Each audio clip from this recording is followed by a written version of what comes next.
Have you ever sat in that heavy silence at a family dinner? Here on Bonds and Stories, we retell those moments, honest every day, sometimes controversial. Every story is a mirror. Subscribe, join the conversation, and maybe find a little healing. Texas woke hot and bright, the kind of day that turns highway air to water. At the Dallas Country Club grill, flags bobbed along the terrace, and a trio tuned up behind glass. I parked my dusty Bronco between two silent sedans and reminded myself that showing up is not the same thing as agreeing. Inside light bounced off the white-on-white room. My mother, Elaine, lifted a tidy wave from a corner table, Pearl's navy sheath posture like a level. My father, Mitchell, sunburned just under the collar, studied the brunch menu as if it were a contract. Brandon had claimed the banquette. Kelsey kept our nieces from building salt pyramids. Harper, my mother, said, perfumed and precise. You look efficient. Morning. I set my phone face down and breathed coffee and hot maple. How's Austin? My father asked without looking up, a business humming. It's working, I said. Copperleaf Communities had grown from a toolbox in my trunk to schedule staff and a maintenance line that answered at 2 a.m., but I'd learned not to recite proof to people committed to forgetting.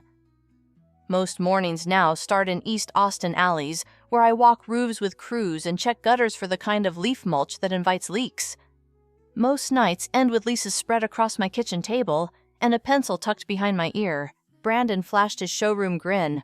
Perfect, you're here. We need a little real estate brain. The server poured water. My mother squared her napkin, then met my eyes with the stillness she saves for decisive moments. Before we start the holiday, she said a practical matter. A glossy brochure slid from her tote, the crest of a Highland Park school stamped in gold. Brandon and Kelsey have the girls enrolled for fall. Wonderful. They need more space and a shorter drive. We've all been thinking. My cup landed in its saucer with a small bright note. Unit 2B at Redbud Court, my mother said. It's perfect for them. Sweet courtyard, easy access to 183. Family supports family. Brandon nodded, already touring the square footage with his eyes. My father closed his menu, fingers steepled. Kelsey watched the girls. Redbud Court sits in East Austin brick with a copper cornice that warms toward evening.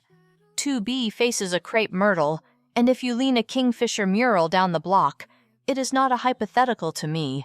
It is Naomi Park's kitchen. Naomi is a NICU nurse who keeps basil in water glasses and works 3 night shifts in a row. Her son Theo stacks a cardboard robot army under his bunk and lines his shoes like pressed leaves. They renewed last month. On time. No drama.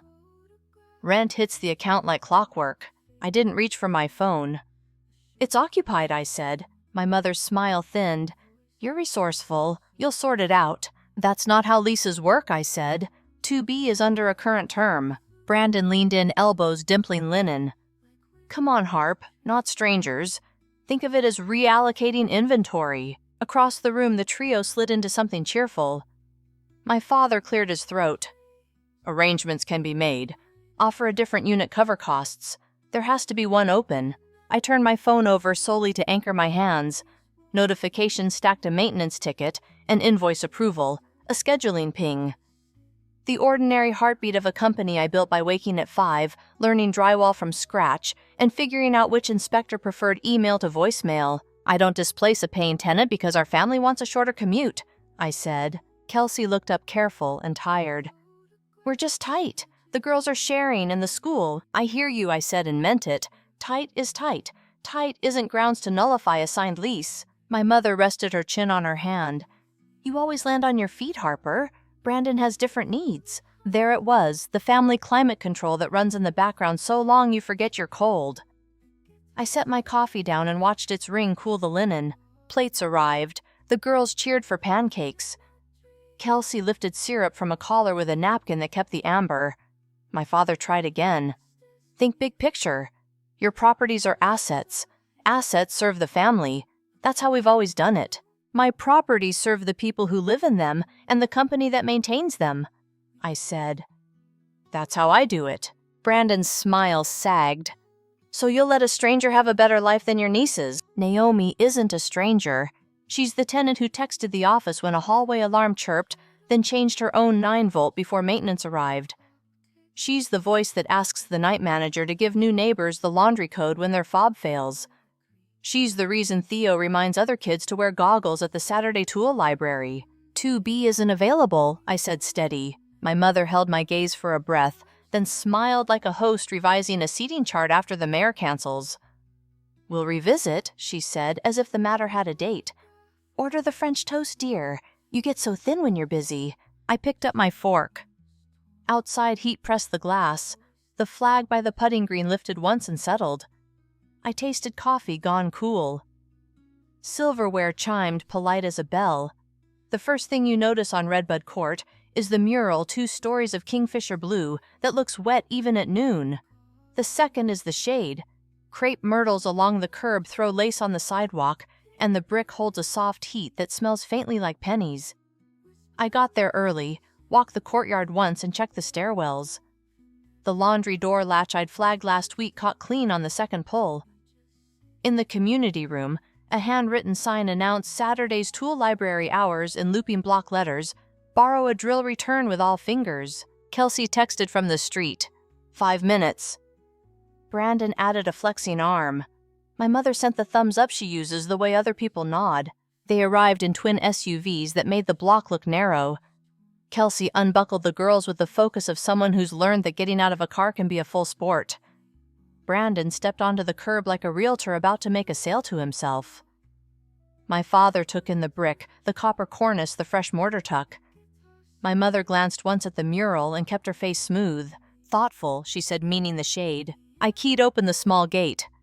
Watch your step, I said to the girls, pointing out where the path pinched around a rosemary pot. The neighbor's dog, a blocky mutt named Justice, thumped his tail from the other side of the fence as we passed. He belongs to a man who grills on Sundays and gives burnt hot dogs to small children as if it were an award. This is the courtyard, I said. Evening is best. The heat lifts. Cricket orchestra. Brandon pivoted toward the stairwell. 2B is up. We'll start in common, I said. I don't give tours that begin in someone's kitchen. We looked at the bulletin board roommate wanted notices, a Spanish language flyer for free GED prep, a recipe exchange with 3 copies of a lemon bar card already gone. I showed them the new keypad on the laundry and the printout of hours, the emergency numbers taped above the bulletin board like a neat row of exits. My father's eyes paused at the maintenance response times posted weekly by the manager, a chart with colored dots. You could see where we'd missed a 24-hour window last month and eaten the late penalty without passing it to the tenant. Transparent, he said. It helps, I said. On the second-floor landing, Brandon slowed to scroll his phone while walking, square footage. 868, I said, but it lives bigger. He tossed me a grin. Make it live bigger for us. At the end of the hall, sunlight fell in a neat rectangle. 2B sat their door painted the same dry green as the railings. A small brass fish, Theo's work from an after-school clay class, hung from the peephole by twine. I touched it to still its sway. Before we go in, I said, turning to face them. This is Naomi and Theo's home. We're guests. We don't ask them to move. We don't hint. If you have questions about other options, those come to me later. My mother pressed her lips together like a bow being drawn. Of course. Kelsey nodded quickly. Brandon shrugged a yes that felt like a dare. My father met my eyes and gave a small, almost imperceptible nod. I knocked. Naomi answered in hospital clogs, and a soft gray tea hair pulled into a bun that said 12 hours is a long time, but I'm here. Her posture shifted when she clocked the crowd behind me, courtesy braced by caution, but her smile reached her eyes. Harper, she said, come in. 2B held the cool of a place that knows how to breathe. The living room had a low bookcase with children's novels on one end and a stack of city code books on the other, Naomi's, for the exam she keeps postponing because life arrives in buckets. A fan turned lazily overhead, tugging at the basil stems in a glass by the sink. The balcony door was cracked. You could hear a guitar on the breeze, some neighbor working out a chorus 2 buildings over. Girls' shoes off, Kelsey said. Theo slid into view from the bedroom hallway, holding a small robot like a teacup. He's 11 and growing in leaps. When I first met him, he hid behind his mother and whispered. Today, he looked at the visitors, and then at me, checking for translation. These are my parents and my brother, I said. They wanted to see the building. Hello, he said, as if at a spelling bee. He held the robot closer to Brandon, who obligingly reached for a handshake and accidentally shook the claw. "This is friendly," Brandon said, wincing with good humor. "It picks up screws," Theo explained. He set the bot down where it chirped forward, found a washer by the baseboard that had no business being there, and carried it to a small tray with affection. "You built that?" my father asked, the first true interest in his voice all day. Theo nodded. Naomi gestured toward the sofa. "I can make coffee, or iced tea." "We're okay," I said. My mother did a slow sweep with her eyes and said cozy in the tone she reserves for hotel rooms without a turn-down service. She paused at a framed photo of Naomi in scrubs with a cluster of tiny crocheted hats. Each hat could fit on a fist. "NICU," Naomi said. "We asked volunteers to knit. And you work nights," I said to cue the context she'd offered me weeks ago. "3 in a row this week," she said. "Home by 8, sleep by 9, if the world allows." Theo gets himself to school with Mrs. Delgado down the hall in the bus. Evenings we fix homework water. The Herbs check the laundry room for bullies. Theo rolled his eyes. "There are no bullies." "There are no bullies," Naomi agreed with the kind of smile that says I will set a car on fire to make sure it stays that way. Kelsey was already kneeling at the balcony door. "Is that rosemary?" she asked, surprised into actual curiosity. "And mint that won't listen," Naomi said. "I've replanted it twice in that pot, and it insists on climbing the trellis." My mother touched the balcony rail with 2 fingers. "And this is the view." Crepe myrtle mural, the Food Mart sign slanting in the sun. A white truck with hand-lettered sides idled at the curb. Breakfast tacos, cash, or Venmo, and 3 roofers in dusty boots, ordered with the slowness of men who do not hurry for sauces. Brandon had wandered to the dining alcove and put both hands on the back of a chair. The possession gesture people make without knowing it's a gesture. "Girls could do homework here," he said to no one and everyone. "Or a play area. We could put a small sectional there." "TV on that wall," Kelsey said softly. He smiled like he hadn't heard her. "What's your square footage again, Harper?" 868, I said. He tapped the chair twice as if to measure. "Life's bigger," he said, throwing my own words back with a salesman's grin. Naomi watched him with the stillness nurses keep in emergency rooms. "It's been good to us," she said. We landed here after a sublet where the ceiling dripped into a mixing bowl. Theo slept in earbuds. I like that I can see him from the kitchen when I pack my bag for nights. I like that the bus stop is 10 steps, not 40. The manager knows we're late on laundry when I'm on a run of nights and puts a note on the door to hold a machine. We find our shoes faster here. Kelsey's face did a small inward thing at that last line. My mother's chin lifted a fraction. My father studied the thermostat like it had a lesson. "Where are the bedrooms?" Brandon asked. I stepped into the hall before he could, and Naomi walked beside me. Theo's room was first a neat bed, a poster of a galaxy, a row of shoes that made me think of pressed leaves again. A trophy from the school's science Nightwood base small silver star. On the dresser, a photo strip Theo and Naomi in a mall booth squished together trying not to blink when the flash went off. "Bathroom," Naomi said, pointing. "New caulk. Your guy was quick." "She's quick," I said, thinking of Marisol with the tool belt that rattles like a tambourine. Naomi's room was soft a blue quilt, a lamp with a shade she'd recovered in fabric with tiny white arrows. On the chair sat a blue backpack, already half-packed scrubs rolled badge clipped to the strap, a pen so beloved its cap had been taped back together. The window looked out to a live oak that held a single crow like an opinion. Back in the living room, Brandon had moved closer to the wall where Naomi kept her cookbooks. He touched the spine of one with his index finger. "My girls love cupcakes," he said, as if the fact itself were an argument. "They'll love them anywhere," Kelsey said. Silence held for a beat. Not unfriendly, just honest. Naomi found my eyes not for help, just to set a point on the map between us. I nodded once. "Thank you," I said to her, meaning more than the tour. "We'll get out of your way." Theo crouched to show the girls the robot tray of washers. One of them clapped when it turned, because a small machine doing a small task beautifully is always applause-worthy. At the door, my mother adjusted her bag and told Naomi, "You keep a nice place," in a tone that landed closer to sincere than I'd expected. Naomi thanked her without smoothing herself down, which is its own kind of spine. In the hall, Brandon exhaled through his nose. "It's good," he said. We'd make it great. My father looked toward the stairwell window where the mural's blue winked like water. One forgets, he said quietly. Not to me, not to anyone in particular, that these buildings breathe. On the way down, Justice barked once the short single bark of greeting. The heat had climbed and the smell of tortillas warmed the block. We paused at the gate while Kelsey wrangled shoelaces and sun hats. My mother adjusted a sunglasses arm and watched a man carry a sheet of plywood into the tool library like he was presenting a cake. "Shall we?" she said. We crossed the sidewalk together and spilled onto the bright street, the mural at our backs, the shade folding up behind us one square at a time. By the time I reached the truck, my phone was already buzzing like a wasp in a jar. The family thread Cole Crew crown emoji optional had found its tempo. A text from my mother appeared first. "Appreciate the tour. Let's be practical about timing." My father followed with a suggestion that read like a memo. "We'll assume end of month move out, gives adequate runway." Brandon sent a thumbs up and a champagne bottle. Kelsey typed and erased the 3 dots blinking like Morse code for "I'm tired." I put the phone face down on the passenger seat and drove south.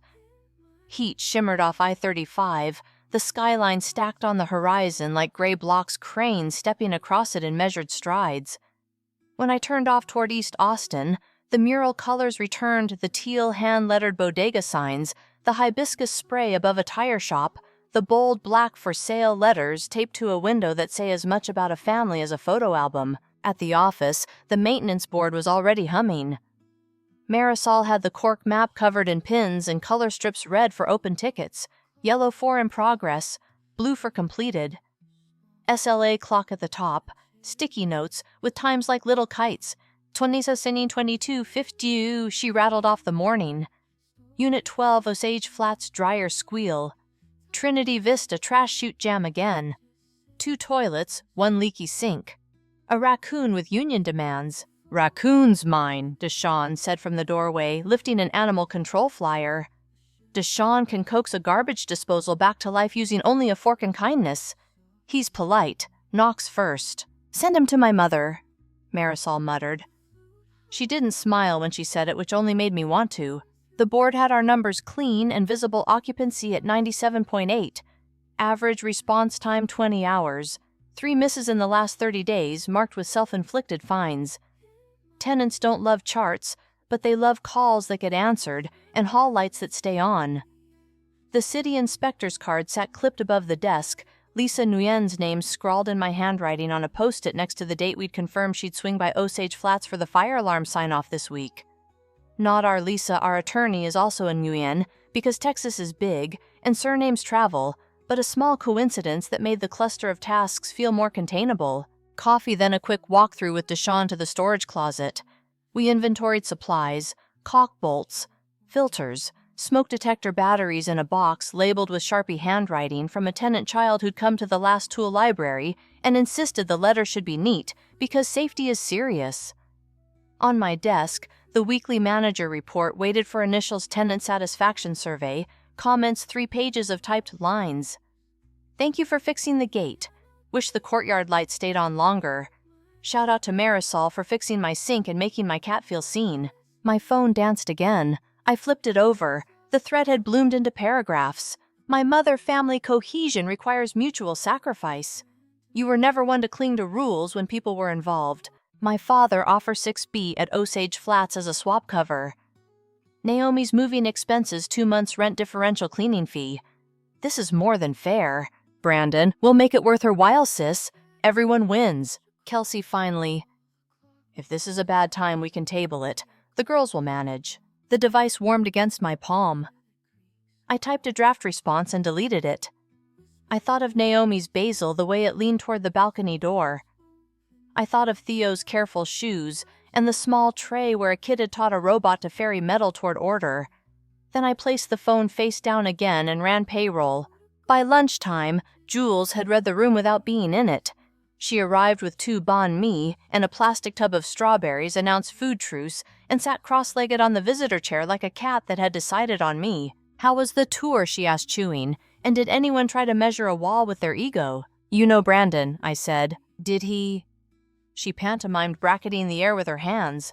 Of course he did. I told her about the balcony mint that wouldn't listen, about the emergency numbers lined up above the board, about my father's face when Theo showed him a claw that could carry a washer. And finally, because the room held, I read her the thread. Jewel reached, and with the solemnity of a notary, flipped my phone face up. "You know the name for this," she said. "They're moving the goalposts while playing a different sport." "Emotional blackmail," I said. "Framed with bunting," she said. "But yes." We ate. We listened to the office noises, printer hum the whine of a drill from somewhere down the hall. Marisol's laugh when someone called to ask if they could mount a pull-up bar in a ceiling with ductwork. Not recommended. I keep hearing my mother in my head, I said, telling me I land on my feet. As if landing is magic, not physics. Jules licked a thumb and chased a breadcrumb. "Write the email," she said. "An email is ugly. Ugly like a shoe that fits," she said. "Write it. Send it to all of them. Copy yourself from your work account if you must to remember which hat you're wearing." I thought I'd need hours in a thesaurus. It took 12 minutes and the open window. Family, I typed. Redbud Court 2B is under a valid lease. Copperleaf Communities will not ask this tenant to relocate. Please direct any housing needs to the open market. I will not discuss terminating or reallocating current residents. If you have questions, address them to me privately and not in the group text. I paused at that last line. Then I added one more sentence, plain as a fence post. "I won't attend the Sunday dinner this month." I read it twice. I removed 3 adjectives. I signed my name with my title beneath it because a signature block is not a weapon, just a reminder where the line sits. I did not hit send. I called Lisa Nguyen first. Lisa practices the kind of law that helps you sleep. Her office is west of campus, in a bungalow that creaks when you step onto the porch and smells faintly of book glue inside. Her desk had 2 neat stacks when I arrived. Lisa's to be revised. Lisa's already clean. The only chaos was a ficus that had decided to stage a coup from its pot. "You brought the family thread?" she said, not as a question. I slid the phone across to her and listened to the quiet tick as she scrolled. Her mouth did not move. Her eyebrows did. She set the phone down between us like a beaker of acid. "Okay," she said, "let's anchor." Naomi's lease is current. Renewed last month, 12 months. Any non-compliance noise issues? Maintenance wars, documented breaches? No, I said. She's my model tenant. Lisa tapped a pen against the lease copy I'd brought. Then we're not only talking feelings, we're talking unlawful interference with quiet enjoyment if you try to muscle this. You know this. I know this. Your mother does not care. She circled a clause with her pen, non-retaliation language, the guarantee that we do not punish tenants for asserting rights or breathing while inconvenient. She flipped to the page that outlines early termination, the remedies that belong to tenants, not to owners, who want to turn an address into a gift bag. "You're covered," she said. "Send the email. It will go sideways." "It already has," she said, and smiled in a way that made it gentler than it sounded. "Let them have their sideways without taking your lease with them." On the way out, I stopped at the porch to answer a vendor text about smoke alarms and make a note to myself in the Notes app order additional 9-volt packs. Marisol prefers the Duracell with the copper top. Deshawn says the others sing. A cicada started, and the air around me buzzed back. I sat in the truck with the AC up and sent the email. A copy to myself, work account and personal. The blue whoosh sounded twice, like a door easing closed. I turned the phone off and put it in the console. The silence in a car alone feels like linen pressed flat. The afternoon moved like a freight train from there, a construction walk at Osage Flats, where a subcontractor wanted to substitute a cheaper bracket, and we said no. A water heater install that needed eyes. A young couple at Trinity Vista learning key fobs with patience and a baby. A new printed sheet for the tool library with a bigger font because the last sign looked shy from across the room. When I returned to the office, the light in the hallway had gone gold. Marisol stood at the break room sink rinsing paint from her fingers. "Your mother called the main line," she said, almost amused. I told her we do not take lease requests by phone. "You did not." "I did," she said. She asked for my last name. I told her it was Marisol, and that was not a last name, it was a lifestyle. She flicked water from her hands into the air like glitter. "Tomorrow we fix Trinity Vista's buzzer. The call box sounds like a kazoo." In my office, the tenant satisfaction stack had grown a new page. A handwritten note from someone in 4C who'd found a wallet under the laundry folding table and turned it in. Sometimes the city gives you exactly what it owes you. Sometimes a neighbor does. The phone in the console waited quietly while I signed checks and answered 3 vendor questions. When I powered it back on the screen, filled fast. My mother, "You're being dramatic. Family does not belong on the open market. We're not strangers." My father. Beat later. Message received. "We'll handle housing separately. Let's talk privately when you're able." Brandon. "I can't believe you. You think your policies are more important than blood. Don't come crying when you need us." The last sentence sat like a spade of dirt. Kelsey, in a separate text not on the thread. "I'm sorry. I did not ask for any of this. The girls like the robot." I answered Kelsey. "They can come by the tool library on Saturday. 10:12. We have safety goggles." She sent back a heart that did not feel like a loyalty test. The office emptied around 6. Deshawn locked up the storage cage and waved his cap. Marisol set the alarm and stepped into the orange light with her backpack. I sat a minute longer at my desk and let the hum fall away. It had been a day shaped like a wedge, narrow in the morning, widening toward the evening, with decisions that trailed their own small shadows. On the way home, I stopped at Redbud Court to pin a new sign to the bulletin board: community room closed Friday, 2 to 4 p.m. for fire alarm testing. Theo walked by with a scooter helmet hanging from his handlebar. He paused to read the sign as if good notice were a gift. "Hey," he said, "my robot found a pushpin under the sofa." "Robots should not eat pushpins," I said. "I took it," he said, sticking his hands in his pockets to prove it gone. "My mom's sleeping." "Night shift. Let her sleep," I said. He nodded. The mural caught late light and looked like an ocean. Justice thumped his tail twice and flopped down in the shade like a bear rug in a catalog. Back at my place, I set my phone on the counter and listened to the refrigerator click on. The kitchen window faced west. Light ran gold along the sill and disappeared. I ate cold noodles and read a vendor contract with a pen underlining where the wording went mushy. When the phone buzzed, I didn't jump. A new text, not in the thread, not in the style of a campaign. "Harper," my father wrote, "I'd like to meet at Osage Flats tomorrow afternoon. I want to understand your work up close. 2:30. I typed 2:30 works. Then I put the phone face down and rinsed my bowl, set it in the rack, and switched off the kitchen light. Osage Flats smelled like gypsum and heat. The parking lot glittered with drywall dust, and a roll-off bin sat open like a mouthful of metal. I arrived early enough to watch the shade move across the south facade, the line crawling past windows we'd just trimmed. Deshawn was on a ladder, tapping a junction box with the back of his knuckles, listening somehow to decide if it would rattle at the wrong time. Marisol wheeled a dolly stacked with exit signs that looked like red candy bars. "Alarm crew in 10, she said, checking her watch. "Inspector at 2. 2:30, I said. "My father." She arched one eyebrow and snapped the dolly strap tight.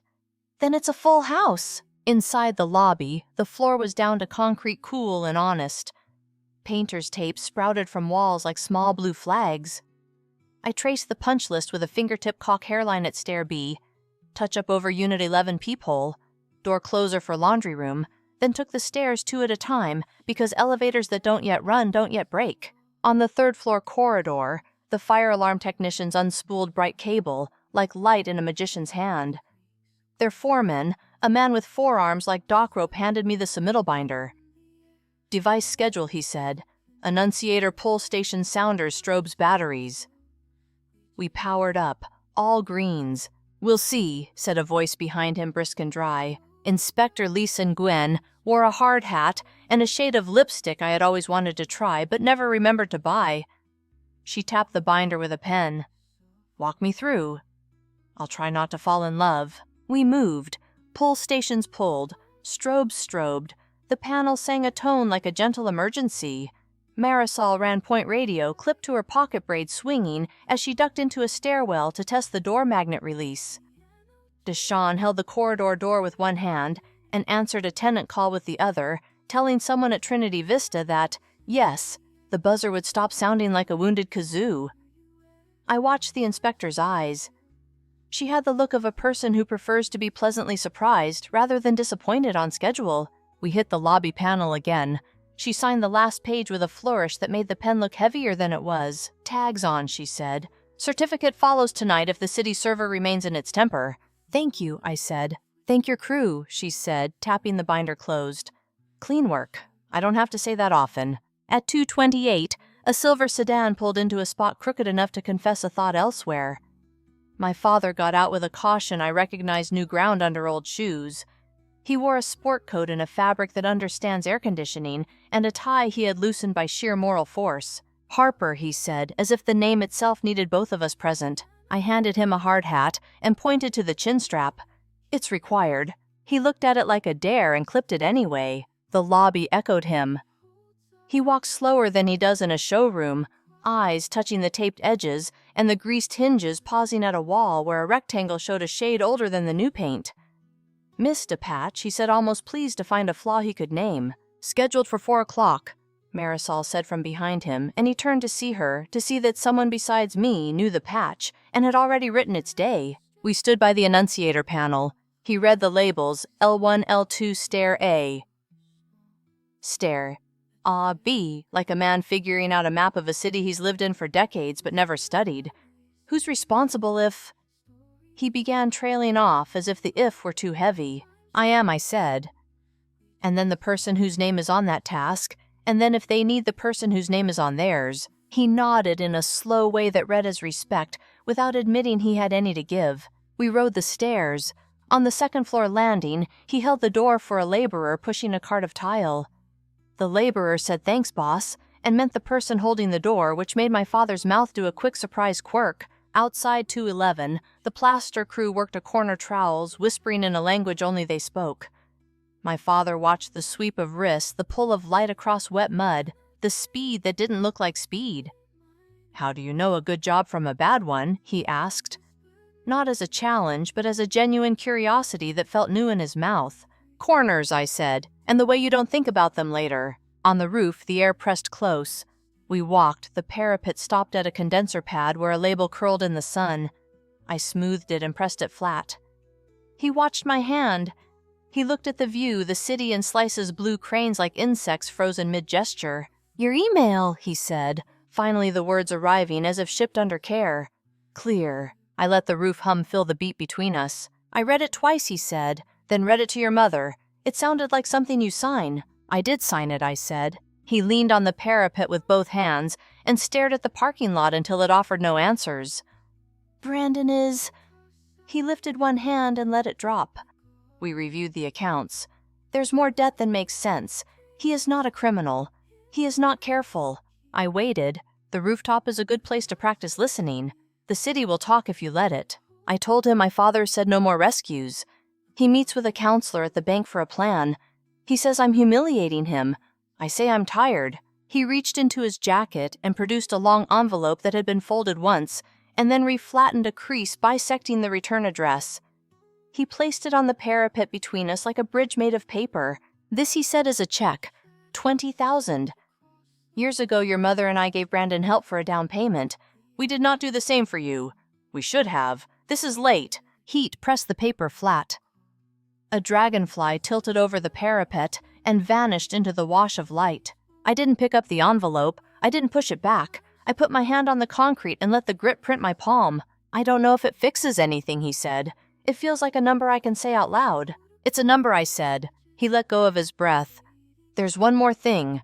We found a place for Brandon and Kelsey to look at in Round Rock.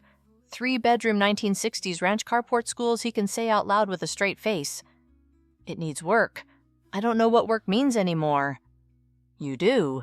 "I don't do single family," I said out of honesty, not reluctance. "You know roofs," he said, and the corner of his mouth admitted a joke. "You know corners." "I can look," I said. "I can tell you where not to put money." "Good," he said, and at that word something in his shoulder sat down. We took the stairs back to the second floor. Deshawn passed us with a coil of wire over his shoulder and nodded to my father like you nod at a man you've seen twice and will see again. In the lobby, Inspector Nguyen reappeared to hand me the tagged copy. "Your alarm sings," she said. In a good way. My father stuck out his hand to her automatically. They shook like people who understood that signatures are just handshakes that learn to live on paper. She left whistling a bar of something cheerful. At the door, he paused and looked back at the cool concrete, the taped corners, the panel that watched the building breathe. "You are good at this," he said, the words short enough not to wobble. "Thank you," I said. He pressed the envelope closer to me with 2 fingers, and then let go as if releasing a small ship to whatever current found it. We walked into the afternoon heat slick and honest. In the lot, he aimed for the straightest path to his car, and almost succeeded. "Dinner." He said, one hand on the door handle already, as if the sentence needed forward momentum to exist. "We'll ask your mother to keep the table quiet. I'd like to hear you talk about whatever that was." He nodded at the building the way a man nods at a horse he can finally see is strong. I told him I had a 3 o'clock at Redbud Court and could be downtown by 7. He nodded. It wasn't a promise. It didn't need one. He closed the car door carefully, like a person making sure the click belonged to the hinge and not the conversation. Back inside, the lobby hummed. Marisol peeled the tape from the wall patch and stood back to study the color. Deshawn marked the kiosk complete with a big, satisfying check. I put the envelope in my bag and felt its rectangle like a book I wasn't ready to read. By 7, downtown hummed in soft neon. The Italian place on 2nd had windows like picture frames, the kind that turn a street into a moving painting. A server led me to a corner banquette where my parents were already seated. My mother in a green silk blouse that made her eyes brighter. My father with his napkin folded into a clean triangle. Brandon and Kelsey arrived together. Kelsey smoothing a strand of hair that didn't need smoothing. We ordered without ceremony. Cold water bread. The small clatter of plates. The room carried a low chorus silverware laughter, the hiss of milk at the bar. My father cleared his throat, a shorter version of the sound he uses to start meetings. "Thank you for coming." He looked at me, not over me. "Osage Flats is impressive." "Good crew," I said. A beat. Then my mother turned her glass once on the table. "I didn't understand what you do," she said, the words careful, as if each had been weighed. "I see now that I hadn't looked." She shook her head slightly, like she'd worn the wrong lenses for too long. Brandon stared at the candle, as if a trick might spring from it. "I was out of line," he said, not looking up. "About telling you what to do with your own." He let the word die, then tried again. "I'm sorry." Kelsey's shoulders eased. My mother reached for the breadbasket, and in a strange translation of apology, tucked the best piece onto my plate. Conversation found low gear. My father asked what a punch list looked like. I described blue tape and the satisfaction of a clean edge. My mother asked of all things what kind of herbs survived a balcony. "Mint," I said. "It refuses to die." She smiled at that, a real smile, the kind that shows a history of different smiles before it. Primo arrived salads, sardines with lemon, a plate of melon and prosciutto that tasted like air had learned salt. The table breathed with us. Noise rose and fell. "We're going to look at a house," my father said to fill a gap, glancing at Brandon. "Round Rock, 1960s ranch, needs a roof tune-up." I nodded. "Check the soffits. Those old ones like to hide rot." Brandon's eyes lifted. "You'll look at it?" he asked, and the question was less request than rewiring. "I'll walk it," I said. "I'll tell you what not to buy." He huffed a laugh. "I'll take it." When the mains landed, conversation shifted to children, to a new soccer league, to the cousin who'd moved to Phoenix because the sky looked bigger there. The heat outside draped itself on the glass. Inside, our plates made small semicolons across the linen. Near the end, my mother set down her fork with the deliberateness she uses to change rooms without moving. "I would like," she said, looking directly at me, "to host dinner." "Once a month." Her tone softened. "Not every Sunday. We talk, we listen, and when we don't, we try again." She didn't blink. Neither did I. "Last Sunday of the month," I said. 7. "I'll bring dessert, something that doesn't apologize for itself." She laughed quick and light like the pop of a cork. On the sidewalk after my father hugged me, an actual hug, not the kind that lives in the air around a person. His jacket smelled faintly of starch and coffee. "Your mother will pretend she invented the idea," he said. "If it gets us a quiet table," I said. He nodded toward the envelope-shaped weight I'd begun to forget in my bag. "No rush on that," he said. "Money can sit." "It is sitting," I said. He smiled, small and unadorned. "Good night, kiddo." Saturday came hot as a griddle, the kind of Texas day that boils a thought down. At Redbud Court, the community room spilled out into the courtyard, where lumber and soil waited in tidy piles for hands. We'd promised raised beds. The neighborhood had shown up with hats and hammers. Deshawn ran a saw like a song-long boards into neat sides. Marisol measured twice, and then once more for luck. A neighbor DJ'd from a Bluetooth speaker tucked into a window, old soul and newer country trading verses. Naomi arrived with a cooler of cut oranges and a Tupperware of rice balls Theo had shaped with seaweed faces. He wore safety goggles large enough to qualify as a personality. The girls trailed Kelsey, who had a sun hat and a willingness I hadn't seen since her wedding. "Can we help?" one of the girls asked, chin already smeared with sunscreen. "You can plant, Mint," Naomi said, as if Mint had texted to RSVP. We laid the boxes square on the soil, turned earth with borrowed spades. The air smelled like tomatoes and wet bag. Theo hammered with the patience of someone who has to think the nail into the wood first. He showed the girls how to press seeds into rows. They listened as if he were speaking about treasure. Mid-morning, a silver sedan rolled to the curb and idled. My father stepped out in jeans I didn't recognize. He held 2 cases of bottled water like a peace offering. My mother followed her hair in a ponytail that had not seen much daylight since the 90s, a tray of lemon bars cupped in a dish towel. She took in the courtyard, the hammering the plants lined up like new students. "This is..." something she said, not sure yet of the word. "Grab a trowel," I said, and handed her one. She did. She knelt by Naomi without hesitation and asked which herbs behaved. Naomi warned her about Mint's manners and passed her a basil start.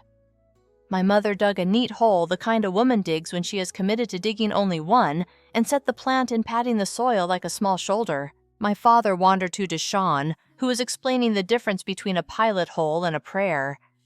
They nodded at each other solemnly, 2 men recognizing that lumber teaches, even when it doesn't mean to. At noon, we all slid into shade. Someone brought grilled corn. Someone else brought a spray bottle and misted the children like ferns. Justice sprawled between shoes, belly up a hazard and a delight. Kelsey snapped a photo of the girls with Theo, their hands dirty, their grins bigger than the day. She turned the phone around for me to see. "They like it here," she said. "Good," I said. She hesitated. "I like it here too." The lemon bars went fast. My mother, dusting sugar from her fingers, asked Naomi about hospital shifts and about a recipe that made rice stick in shapes. Naomi explained, like a person explaining clouds to a child, nothing withheld, nothing oversold. Theo offered my father a robot demonstration. My father crouched, knees popping audibly, to watch a claw deliver a screw to a tray with ceremony. When the beds were filled and hoses coiled, when children had melted into naps and adults had found shade, the courtyard looked like a place that had decided what it was for.